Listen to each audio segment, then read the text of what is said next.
Bonjour à tous sur la chaîne Wrestling Love et aujourd'hui on se retrouve pour une nouvelle vidéo pour la review de NXT TakeOver Vengeance Day avec Pierre. Salut Pierre. Ah salut, ça commence à devenir fantastique hein, d'être 3 fois sur ta chaîne, Émile. Ouais, t'as vu. Ah là là. Voilà. Donc ouais, en effet, on va parler de NXT TakeOver Vengeance Day qui était donc le premier NXT TakeOver de l'année. Quoi? Et qui était surtout le premier bon NXT TakeOver, aussi bon TakeOver depuis Portland l'année dernière. Ouais, mais ça on en parlera plus tard de notre avis sur le show. Ah là là. Et du coup, ouais, voilà, c'était diffusé le 14 février, donc voilà, premier NXT TakeOver de l'année. Ouais, exactement. Et du coup... Ouais, et du coup, quelle était ta hype pour ce show, Émile? 8. Alors, quelle était ta hype? Un chiffre. Tu te crois dans Danse avec les stars, c'est ouf. Ah, 9. Non. Non mais, moi du coup, je pense que c'est 8 sur 10, c'est ça? Mais oui, c'est ce que j'ai dit. Non mais, ouais, moi ça allait, j'étais un peu hype, ça allait, surtout par le triple threat féminin qui m'a hypé vraiment beaucoup. Et le main event aussi m'a hypé bien.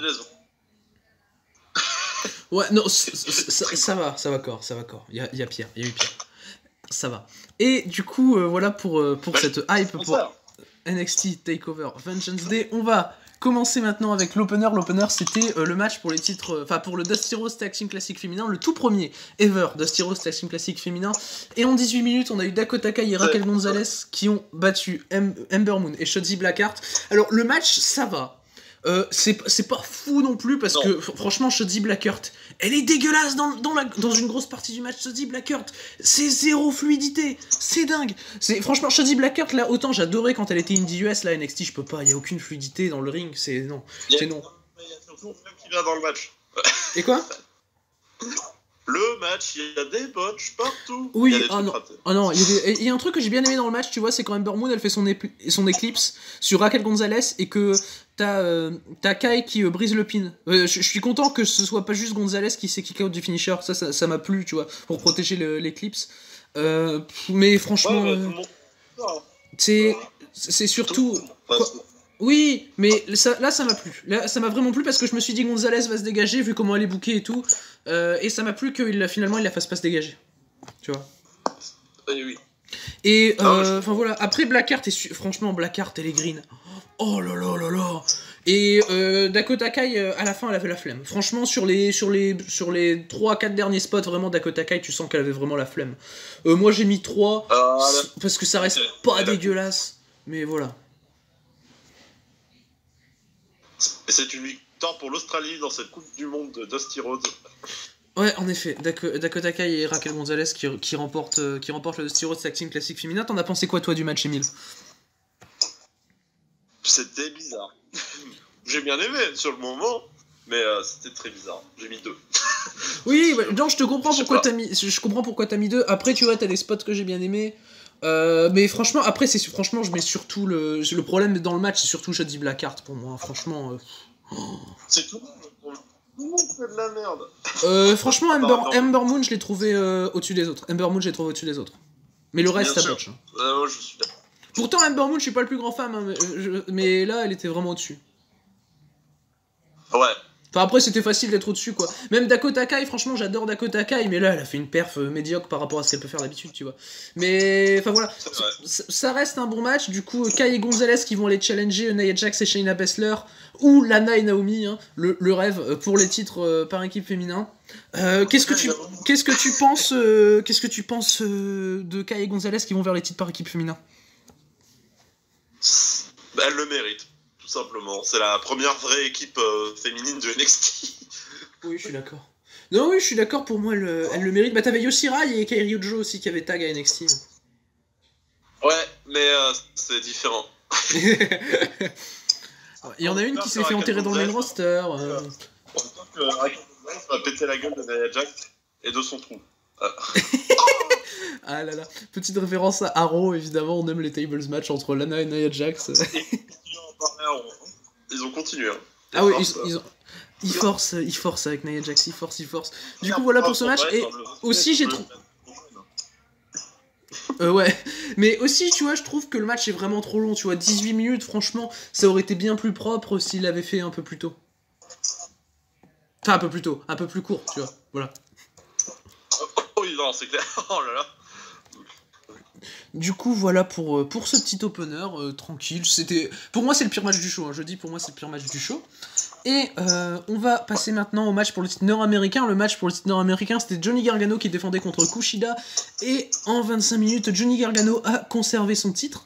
Alors là, franchement, j'ai mis 3,5. Vraiment, j'aurais voulu mettre un rating plus haut. Franchement, j'étais bien hype par ce match, ça allait. Kushida a été super bon. Kushida a un super bon travail du bras. Mais j'attendais bien plus, dans le sens où vraiment il y a un truc qui m'a dérangé tout le match. C'est que Gargano ne vend jamais, quasiment jamais, son bras. C'est Gargano, déjà, quand il le vend quasiment jamais, et quand il le vend, c'est dégueulasse. Et une minute après, il utilise son bras pour faire un move comme si de rien n'était. Il tape des coups d'avant-bras avec son bras blessé. Le bras de Kushida travaille depuis le début du match. Franchement, le selling de Gargano, c'est limite 0. Franchement, Kushida a fait tout le match. T'as des très bons contres de sa part, assez intelligents. Le début du match, j'ai bien aimé aussi. Le début du match avec toutes les séquences au sol était très cool. Mais voilà, moi je mets 3,5. Bah pour moi c'est un peu pour ce NXT Takeover Vengeance Day là, c'est un peu la grosse branlette cage match du show là. C'est parce qu'en fait il y a pas de selling. C'est Gargano qui sait le rien et enfin, voilà. C'est très très dérangeant. Je sais pas ce que t'as pensé du match toi. Moi j'ai mis 4. C'était impressionnant déjà la performance de Kushida et Gargano. Oula. Des dégagements. Bon, de l'overselling, certes, mais surtout plein de dégagements, c'était impressionnant. Ah non, je parle pas de l'overselling, là, je parle de pas de selling du tout. Ouais, non, c'est pas ce que je voulais dire, pardon. Bah, l'overselling, c'est quand il n'y a pas de selling. Mais l'overselling, c'est quand on sell... Bon. Mais non, l'overselling, c'est quand on vend trop, c'est genre Shawn Michaels contre Hulk Hogan à SummerSlam, tu vois. Ouais. Je connais pas ce match. Non, ah bah en fait t'as Hulk Hogan qui attaque Shawn Michaels pendant le match et tout. Et t'as Shawn Michaels en fait pour se foutre de la gueule de Hulk Hogan, c'est il vend, il fait des saltos, il vole dans les cordes. Ça c'est le overselling, tu vois. Gérard Salto. Belle référence, belle référence. C'est une bonne rêve. Mais du coup, je vois pas en quoi Gargano fait une très bonne perf là, tu vois. Bah en termes d'endurance, mais bon, ça c'est normal. Je veux dire, c'est pas mal de belles séquences. Mais ah oui, non mais c'est pas botché, rien, tu vois, y a pas de bol dans le match. Les deux mecs savent ce qu'ils font, tu vois. Sauf que bah Gargano il vend pas. Comment ? On a besoin de ce genre de match dans la mid-card. Oui, non, je suis d'accord. Bah moi, j'ai préféré par exemple le match où Gargano avait pris le titre à Halloween Havoc contre Damian Priest, tu vois. Non, moi je préférais ce match. Bah, mais là j'ai vraiment un gros problème avec le selling de Gargano. C'est le genre de match qui te rappelle pourquoi Johnny Gargano c'est un mec ultra overrated, quoi. Le mec vend pas. C'était vraiment chiant, franchement. Ça m'a vraiment saoulé là pendant 25 minutes de voir le mec quasiment pas vendre. Oh, Après le match reste super, hein. Moi j'ai mis 3,5. C'est mon... Enfin, c'est l'avant-dernier pire match du show selon moi du coup. Ce qui montre que le show est quand même bon. Le deuxième meilleur pour toi ? Quoique. Non, le prochain match je le mets avant quand même. Ok, je vois. Mais enfin voilà, conservation de Gargano, clean, ça me choque pas du tout. Le match a été construit pour voir Gargano conserver clean. Ou Kushida qui a surtout dominé. Enfin voilà, c'est vu que c'est le heel Gargano, ça m'a pas dérangé de voir ça. Mais bah voilà. Du coup, si Gargano avait celle, ça aurait pu être un super match. Voilà, enfin selon moi en tout cas. Et du coup voilà pour ce match de titre nord-américain. S'il avait dit ça, il aurait sorti parce que c'était imaginable qu'il se dégage d'autant.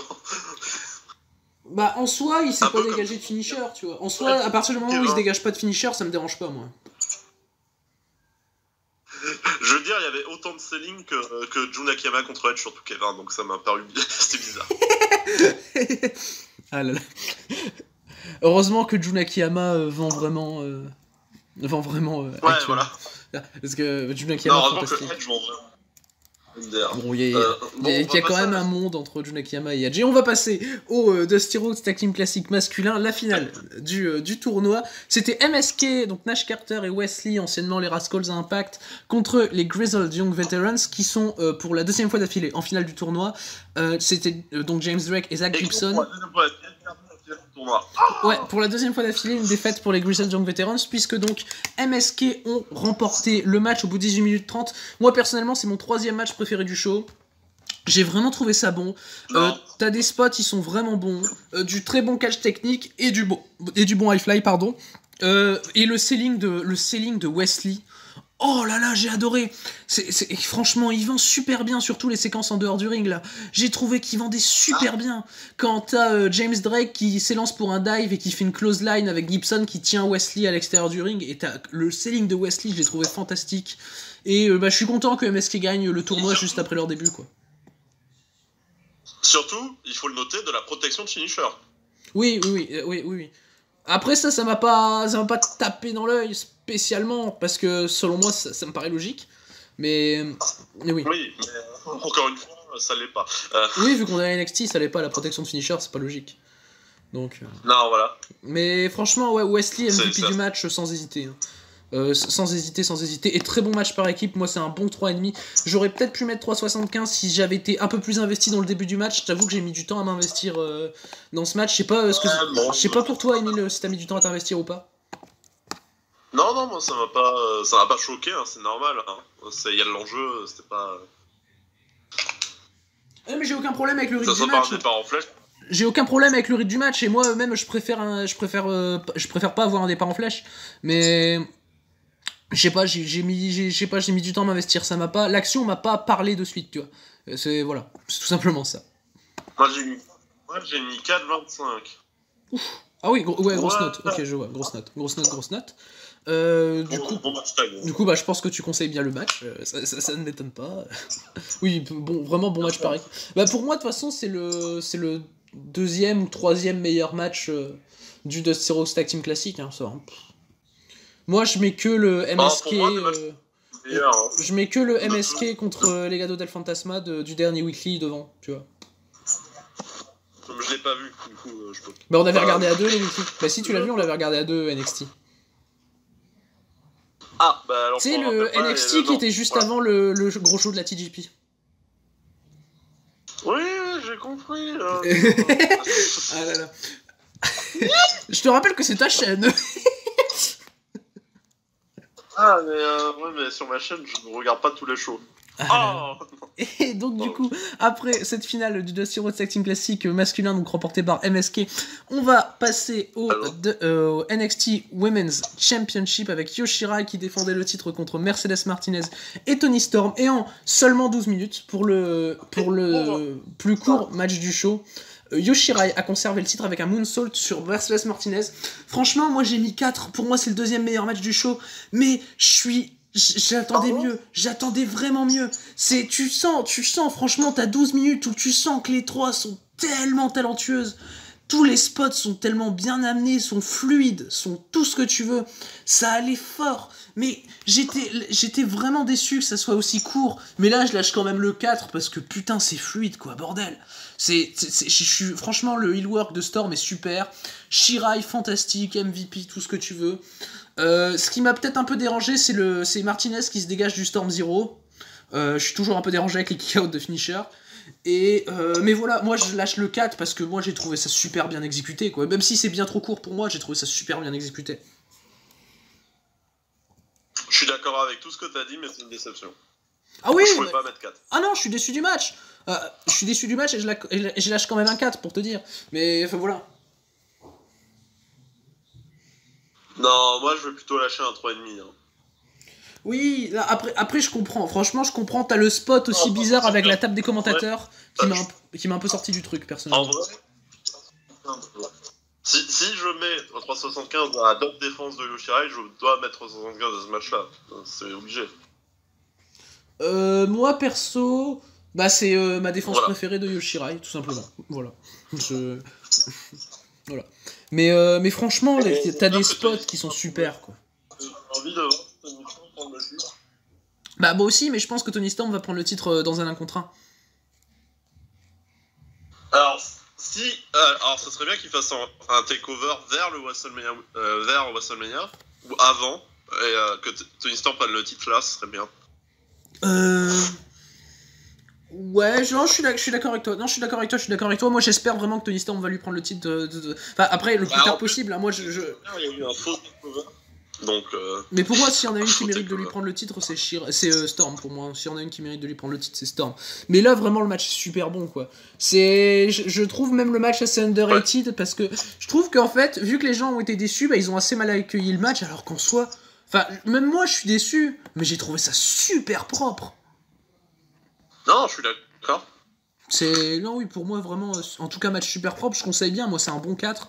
J'en attendais peut-être un peu trop, mais ça dure que 12 minutes. Je m'attendais, je pense, à plus long, surtout vu la longueur des matchs qu'on a eu avant. Mais enfin, voilà. C'est une petite déception, et je pense que c'est même peut-être ma plus grosse déception du show. Mais ça reste super propre. Voilà. Ouais. Et du coup, après ce match de championnat féminin de NXT conservé par Io Shirai, on va passer au main event. Le main event, c'était Finn Balor qui défendait son titre NXT World contre Pete Dunne. Moi, j'ai trouvé le match super. Pour moi, c'est clairement le meilleur match du show. J'ai mis un bon 4-25. Même si ça tire un peu vers le 4, mais j'ai laissé le 4-25. Quoi ?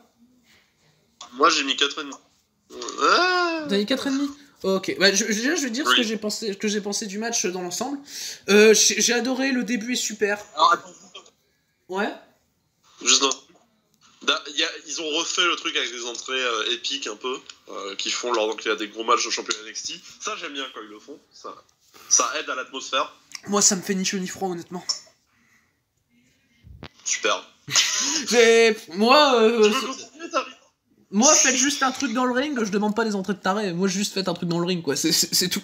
Et ils l'ont fait le truc dans le ring, donc ça va, ils ont fait un gros truc dans le ring. Moi j'ai mis 4-25, moi c'est mon match préféré du show. Le match est très très technique, ça reste beaucoup au sol, c'est resté technique tout le match. J'ai trouvé ça super bon. T'as Dunn qui brise les doigts de Balor, moi je trouve ça hyper stiff, c'est vraiment brutal. J'ai préféré largement, je pense, la défense de Balor contre Kyle O'Reilly. J'avais mis 4,75, enfin la défense contre Kyle O'Reilly à TakeOver 31. Et j'avais mis 4,75 et du coup, ouais. Là, c'est un peu logique que j'ai mis 4,25 par rapport à mon 4,75 aussi. Mais franchement, j'étais super bien satisfait du main event. Techniquement, les deux mecs sont super bons, sont super propres techniquement. T'as des soumissions qui sont super fluides. Ça dure même pas trop longtemps, hein. ça dure 25 minutes, c'est le match le plus long du show, mais de peu, c'est 20 secondes plus long que Kushida Gargano, quoi. Attendez, ça dure plus longtemps. Moi je pensais que ça allait se terminer avant les 25 minutes. Parce qu'en fait, t'as un spot qui m'a vraiment saoulé pendant le match. Je pense que c'est pour ça que je mets pas 4,5. T'as Dunn qui fait un low blow à Balor, qui lui fout son finisher. Donc t'as low blow plus finisher. Et en plus, je trouvais ça hyper logique de voir Pete Dunne gagner. Et là, j'ai vu Balor se dégager du combo low blow plus finisher. Ça m'a vraiment saoulé. Et voilà. Et du coup, ça m'a vraiment saoulé. Ça m'a bloqué de mettre 4,5 ça. Non, moi, je trouve ça normal. Non, moi je vais pas, j'adhère pas à un kick-out de low blow plus finish. Limite le bitter end il va être aussi crédible que le Kamigoye maintenant, quoi. C'est compliqué. Mais bon, après le match reste super. Franchement, je le conseille à fond. C'est mon match préféré du show, vraiment. S'il y a un match à voir dans le show, allez voir ce match, clairement. Allez juste voir ce match. Allez le voir. Oui, c'est clairement très bon, tu vois. Franchement, je pense que ça rentre pas dans mon top 10 depuis le début de l'année, mais ça en est pas loin, quoi, tu vois. Il a un super end, Balor, pour l'instant. Ah oui. Bon, j'ai peur pour la suite, mais il a un super end. Si t'enlèves Finn Balor 2, si t'enlèves ça, c'est bien. Oui, oui, je suis d'accord. Bah après, j'avais quand même bien aimé. C'est une bonne défense de Weekly, ça allait. Mais, franchement, voilà. En tout cas, très bon match qu'on conseille tous les deux. Qu'est-ce que tu penses, toi, du fait que Finn Balor, sans rentrer dans l'après-match, hein, qu'est-ce que tu penses du fait que Finn Balor est conservé et que Pete Dunne, en fait, n'ait pas gagné? Enfin, moi, personnellement, je trouvais ça plus logique de voir Pete Dunne gagner là. Bah, moi aussi. Et je pense que là, bah, c'est inévitable. Il y a un moment, Karrion Kross, il va revenir devant. Hein. Oula. Hein. Ouais, mais Edge, tu sais, c'est un bon plan en fait.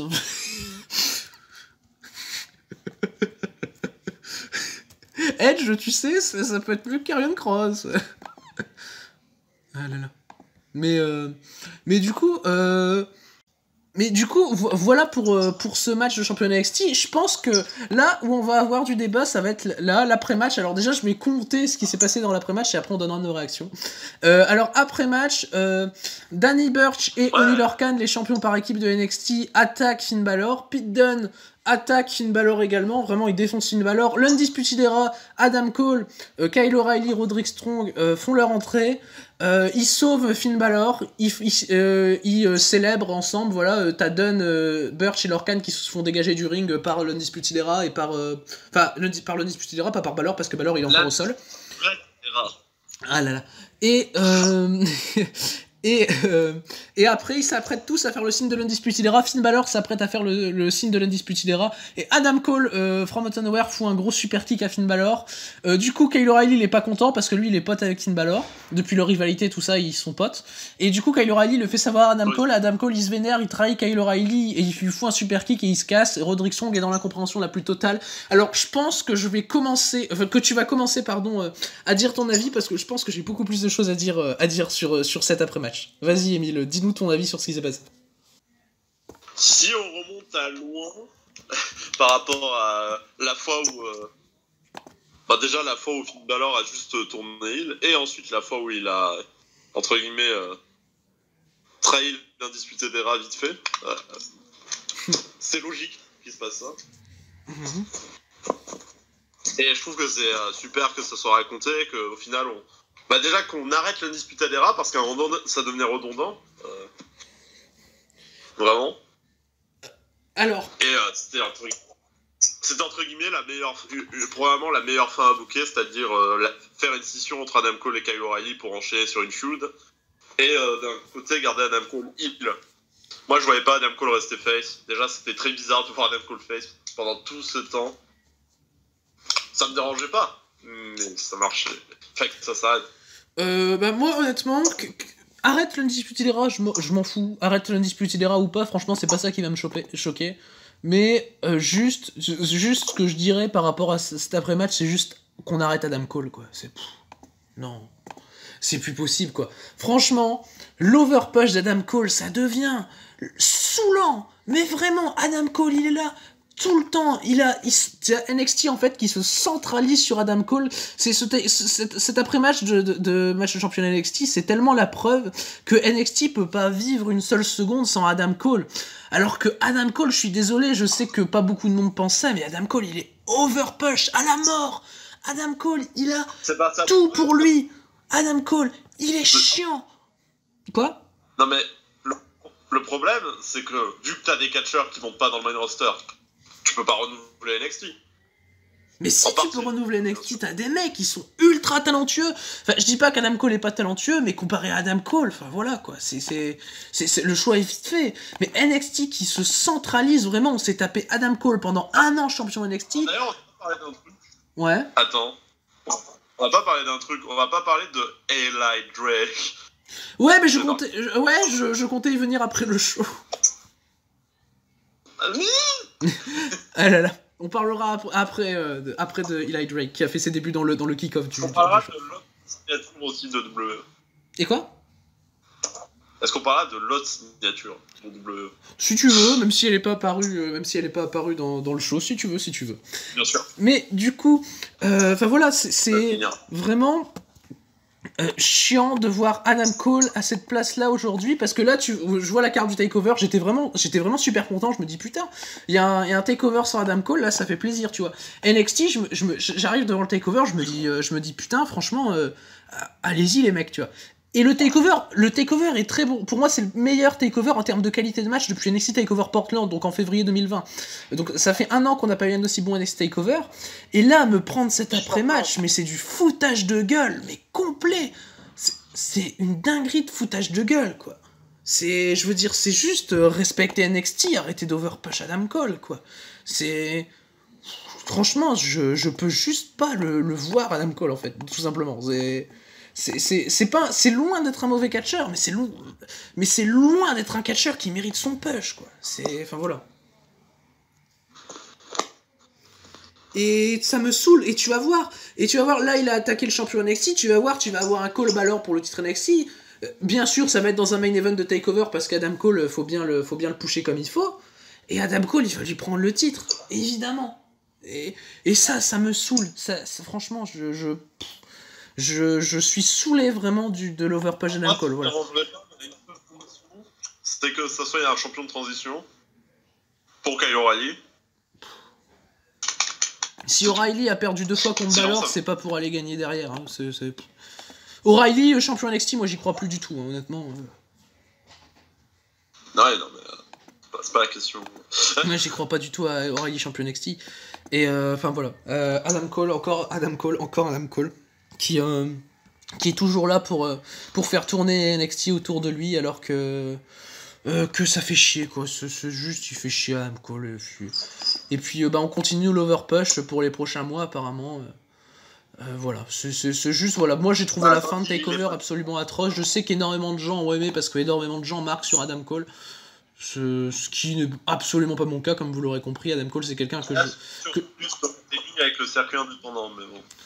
Moi, Adam Cole, c'est quelqu'un que je préfère quand il est pas sur mon écran, on va dire. Voilà. Pour vous dire à quel point j'aime Adam Cole, c'est quelqu'un que je préfère quand il est pas sur mon écran. Mais enfin voilà, je pense que t'as rien d'autre à dire pour cet après-match? Non.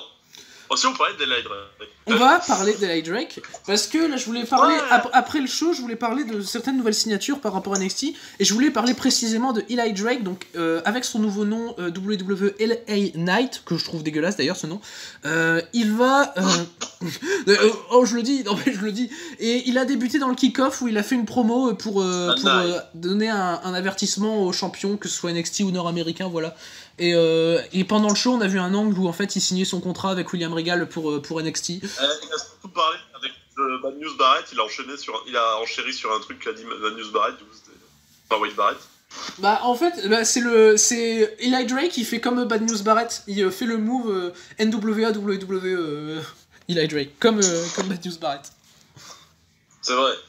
Et moi personnellement je suis hype par le voir à NXT. Moi c'est quelqu'un que j'aime beaucoup. C'est pas un catcheur que je trouve fantastique, mais franchement c'est quelqu'un que j'aime beaucoup, surtout en termes de charisme, de promo, et puis in-ring c'est vraiment solide. Franchement c'est un catcheur vraiment plus que solide, Eli Drake, qui est malheureusement plus dans son on va dire dans son meilleur âge, mais qui reste très très solide de ce que j'ai vu à NWA en tout cas. La dernière fois que je l'ai vu catcher Eli Drake, c'était juste avant le Covid chez NWA, quand il avait les titres par équipe. Et il les a perdus ensuite contre JR Kratos et Damien Sandow. Ouais, Damien Sandow qui est Aaron Stevens du côté de NWA. Qu'est-ce que tu penses toi de Eli Drake enfin LA Knight du coup à NXT? J'ai vu un peu de son work à Impact lorsqu'il était dans sa run où il avait la valise. Il avait 2 valises même, trop fort. Ouais. T'en penses quoi? Il faisait des super promos, il catchait plutôt bien. C'est un bon élément. Ouais, franchement, c'est une bonne addition au roster, tu vois. Je pense pas que c'est un mec qui va être champion, mais une petite chance au nord-américain comme ça, moi, ça me choquerait pas, tu vois. Ouais. C'est avec du build évidemment. Et du coup, après Eli Drake, il y a quelqu'un qui a pas débuté à ce NXT TakeOver, il y a quelqu'un qui a pas encore débuté du tout chez WWE, mais il y a quelqu'un qui est pressenti pour avoir signé apparemment avec WWE et débuter à NXT prochainement, c'est Taya Valkyrie, donc la femme de John Morrison. Moi je suis très content qu'elle se barde. Moi je suis très content qu'elle se barre d'Impact, qu'elle quitte cet enfer et qu'elle rejoigne son mec en plus. Pour moi elle fait un bon move, Taya Valkyrie. C'est quelqu'un que j'adore, Taya Valkyrie, personnellement. Et je suis content qu'elle quitte l'enfer d'Impact. Voilà. C'est tout. Et puis, moi, je pense qu'elle peut aller même directement dans le même roster. Hein. Non, surtout pas. Pour moi, franchement... Non, mais ça me choquerait pas. Non, mais... Oui, bon... bien sûr que ça serait mieux à NXT. Bien sûr. Mais à un moment donné, il y a une réalité. C'est que la division féminine de WWE, c'est dur. En fait, le truc, tu vois, c'est que je me dis, s'ils veulent encore faire durer le règne de Shirai avant que Storm lui prenne, va falloir encore une ou deux challenges heal, tu vois. Je pense à Raquel Gonzalez, mais à part Raquel Gonzalez, tu fais qui, tu vois. Et moi, je pense que dans ce sens-là, tu peux faire une défense contre Taya Valkyrie comme ça, tu vois. Pour ses débuts, Taya Valkyrie arrive et challenge Shirai, t'as une rivalité et tout. Et après le match, Storm attaque Shirai, elles ont leur 1 contre 1 et Storm lui prend le titre, quoi, tu vois. Après, il y a un moment, t'envoies ta Valkyrie Arrow pour qu'elle soit avec John Morrison, puis voilà, quoi. Et puis pour quel job contre Lana? Non, merci. C'est Franchement, non, merci. Non, c'est pas ce que j'ai dit, mais... Non, mais c'est ça qui va se passer. Non. Bah, j'espère pas. Non. Ah, je te fais confiance. Non, je rigole. Mais, enfin, Taya Valkyrie... Oh on a une vidéo sur la chaîne West. Ah là là. Mais voilà. Franchement, Taya Valkyrie, c'est quelqu'un que j'adore et j'ai hâte de voir ses performances du côté de NXT. Hein, de NXT, je précise bien. J'ai hâte de voir tous les jours. Ah là là. Et du coup, voilà pour ce NXT Takeover Vengeance Day, cette review du show. Donc voilà, comme Emile, le match que je conseille, le match qu'on conseille à deux, c'est le Balor contre Dunne. Franchement, s'il y a un match à voir du show, allez voir le Finn Balor contre Pete Dunne.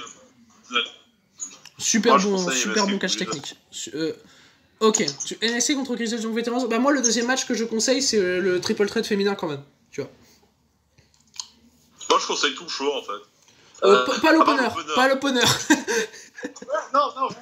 Et non, même le Gargano Kushida, franchement, moi, même le Gargano Kushida, je le conseille pas, franchement. Si vous voulez voir du mauvais selling pendant 25 minutes, allez-y, quoi. Mais... Si vous voulez voir Kushida briller, allez-y, en fait. Ouais, bah Kushida brille, mais c'est le seul. Et du coup, voilà pour cette review. Merci à toi, Emile, d'avoir participé à la vidéo. Et d'ici, du coup, les prochaines vidéos, je dis à la prochaine. Et bonne nuit à Osaka.